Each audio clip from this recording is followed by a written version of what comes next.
Hi everyone, welcome back. You may have guessed that today I am working on a children's journal. This was another viewer suggestion and they came from two people. One is Heidi Lentz, who is in the US, and the other one is my friend Beth Fagg. Now Beth has told me in the comments she left that when she was young she used to write in her books and get into trouble for doing so. I'm sure that we probably all wrote in books when we weren't meant to. So both of them suggested that I do something that kids could use, so a junk journal for children. I've pulled out books that I think that have got kids things in them, plus also I've got an atlas, it's actually a road atlas, so it's got lots of roads and things in it, and I thought kids might like sort of following that and using that. This is an art book, so it's not a kids book, but a drawing workbook it is. I like the colours that are in it, so I think I'm going to use one of these as the front cover for this kids journal. So I'll start by taking it out. I thought that might be nice and bright. The only problem is that when you turn it up, if it's that way, then the drawings are going to be upside down. Okay, well, I might just have to deal with that. And that's got some more rugby players in it. Might use that one. And I'd like to find a couple of other bright ones, but we'll put that aside for now.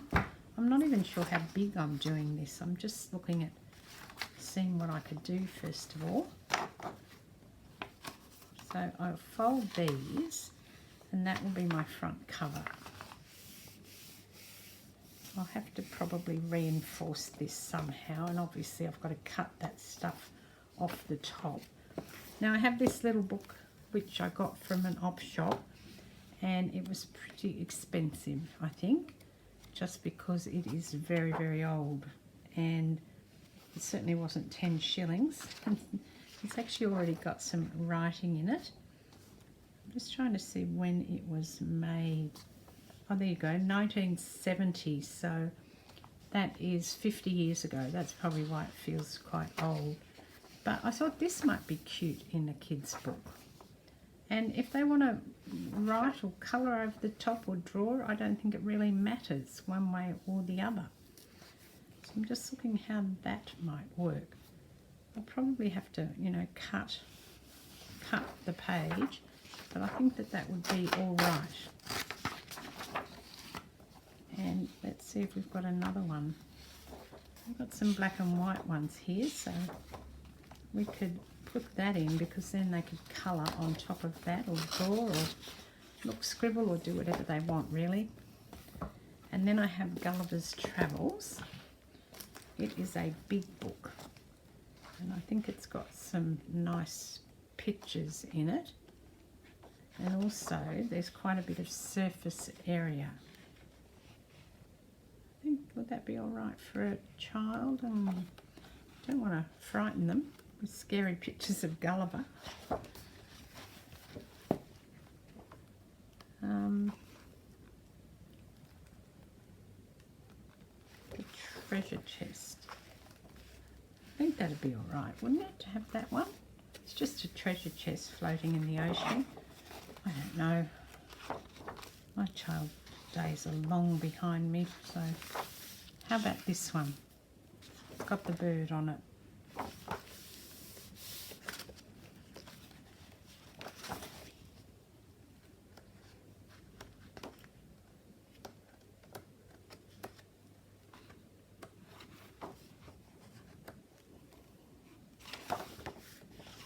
I think I'm going to do this one.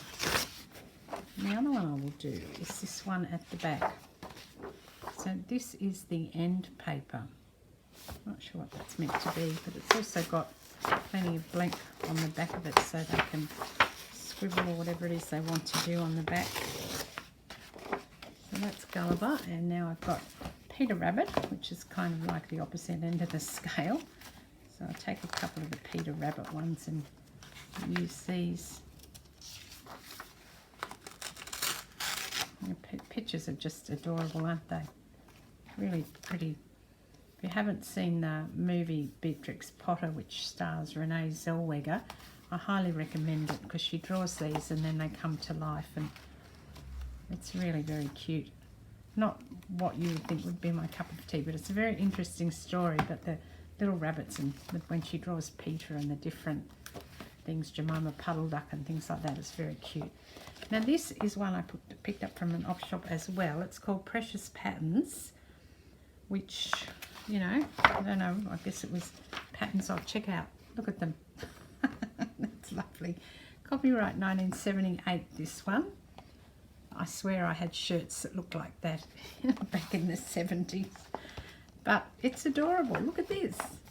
It would be really good because there'd be lots of room for colouring and things on this. So this is going to be my cover, I think. I don't know what that's meant to represent, but I'll just put that in the cover because that seems like a good idea. And then I'm going to start to build the pages up. Now I have pulled a couple of other things out as well. So I'll put this bright picture here. And I know they're upside down, so I'm going to cover them as I go through. This one here I want to fold so that we get all the writing on one side. And the little boy, so we haven't sort of cut through a picture or anything like that. And I will put it around this way. And now I've got this big piece. Now I'm not going to quite get all that in, am I? I'll put it, I think I'll just have to trim the edges off this slightly. I do have a couple of those, so I'll have to trim those edges off. I also pulled out this book. So this is from the Flow magazine. This was the additional book that was on there. And I figured that I can use some of these because it's got really bright pictures in it as well. Let me see. Like it's got the flowers, I could use them. Got the lady's face. Look, I could use a few of these because these are quite good, I think. Just put that down the centre. I can pull it apart. Now I can get to it. Also good writing spaces on here. Okay, so I've got all my papers together. I've stuck some of these on. And now I'm going to start folding them. I did trim the edges from these, but there's still plenty of stuff there that they can colour in or draw on or whatever it is they want to do. Doesn't really matter. It'll be for whoever is the new owner, and they can do whatever they want with it. So let's just move things and put them together. I am going to include plenty of these lovely papers so that they've got lots of writing and drawing and colouring space. So I'm just folding some of them up. They're plain, they've got lines on them. Whatever it is, you know, I'm going to include it. I want to put a number of embellishments and pockets and things into the kids' journal. So what I'm going to do first up is I'm going to make a chatterbox. Now, I don't know, it's got some other names, I think, but it's basically the thing that you used to have as a kid when you know, the thing that goes like that, when you go like that? Well, that's what I'm making. And then you picked a colour or a number or whatever it was, you picked that, and then you pick something else, and then you've got a little, you know, saying, depending on what was in, you know, the concept, the theme of the chatterbox. So that's what I'm doing now, is just making one of those. Now I will make a pocket to put this in, and I will do a little bit of decoration on it, but I'm not going to do the writing inside because I figure that would be something that they could complete themselves. I'll just make the structure and half of it, decorate half of it, and then you, once you've got that up like that, and then you obviously you go like this, and then you pick a, so there's like colour or whatever, and you pick one and then you lift it up and there'd be something written in there. So that's something else I will work on so that I can put that into a pocket and they can use it. But I need to create some other pockets in it now. Obviously I'm not going to stick pockets over this sort of stuff because they'll be able to colour those in and writing on them. But I have to find somewhere I want to put some pockets. Maybe on the back of here, this is a good place for a pocket. And I have this pretty florally thing that I'm going to make a pocket out of.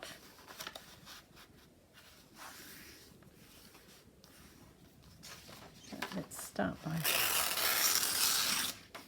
tearing this, and then that goes across there. So I will have to cut this down. It didn't tear as well as I thought it would. Now that's not going to notch because it's too thin, and I've shown you this before where I use something that's thicker and firmer to allow me to punch the notch in the thinner paper without having an issue. This is just a piece which is basically the front cover, so it's a bit heavier, this card, which is good. And this is where I'm going to put the chatterbox, obviously once it dries, and it'll go in there. I also have one here that can be a pocket. I'll add some glue to the sides of this.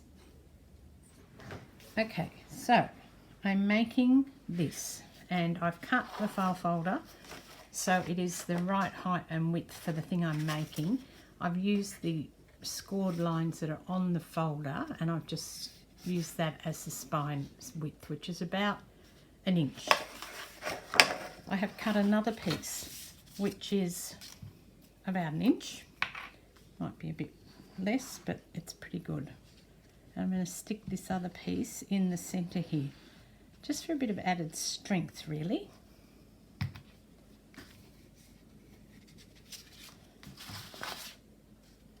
Because I'm going to do a piece in here with some eyelets so that the papers can be taken in and out. I don't know how kids go with that, but I thought that might be good because then they can fold different papers and put in here as well.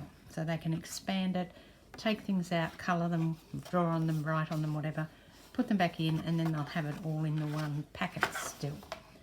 I haven't done this before, so I'm hoping it's going to work. Let's see.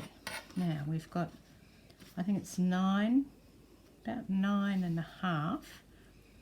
So I probably want to come in, I think, I can't come in too far, can I? Or my book won't fit. So let's see. Yep, I'm going to have to get it right on the top of that. Otherwise the book's not going to slide in. So this might be a complete disaster. We'll see.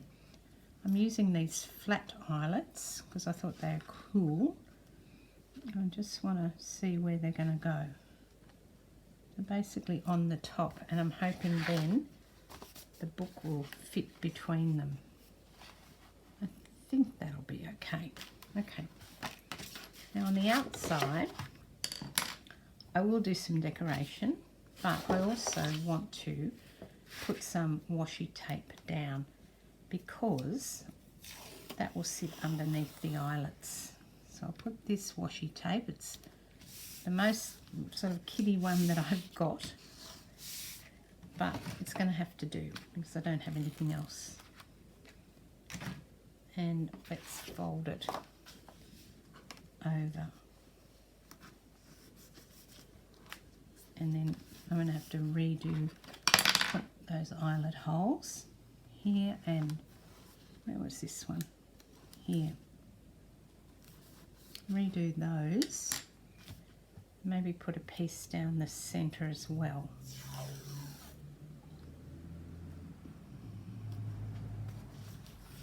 This needs to go on first, otherwise you won't get the stuff elastic around the washi tape. So I have to put this on now.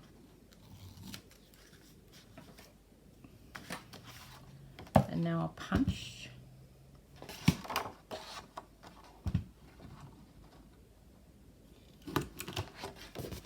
this side too. See if I can find that hole again, which is about there. And then let's see if these fit. If these flat ones don't fit, I'll have to switch to other ones. No, they're going to fit. Okay, so I have one there, one there. I'm wondering if that's going to be strong enough.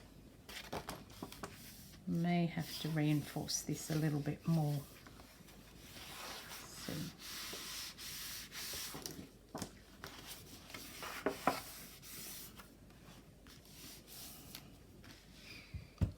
I'll set the eyelets and then I'll work out if I need to reinforce it a bit more. I'll do that in the centre.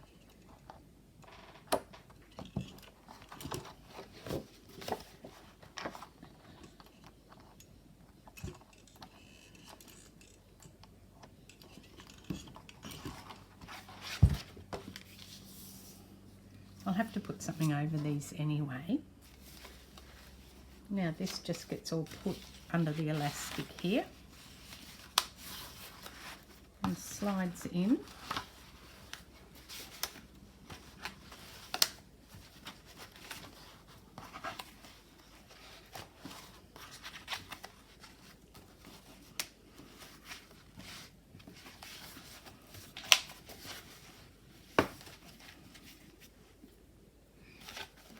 Now they've got a little booklet that they can take things out of and play with and slip back in, and they don't have to go in the same place.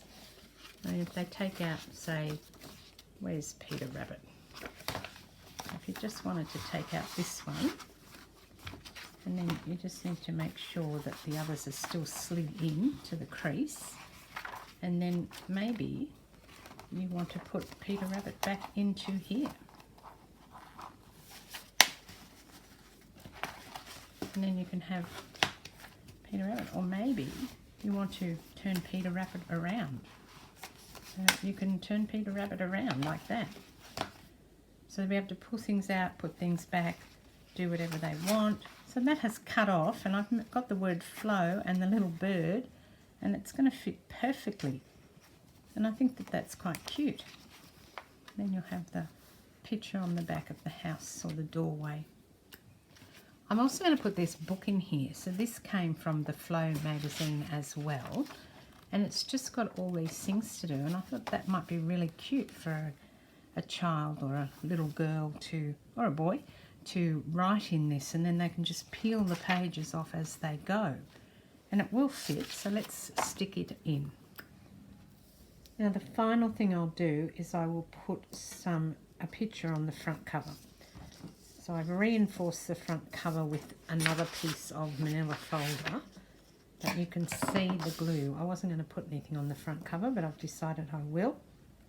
I want to leave it very naked, so because I think that, you know, it'll encourage children to use it. If it's already done, they might think, well, I can't really use that, but I do have to put this piece on, just to tidy that up a little bit.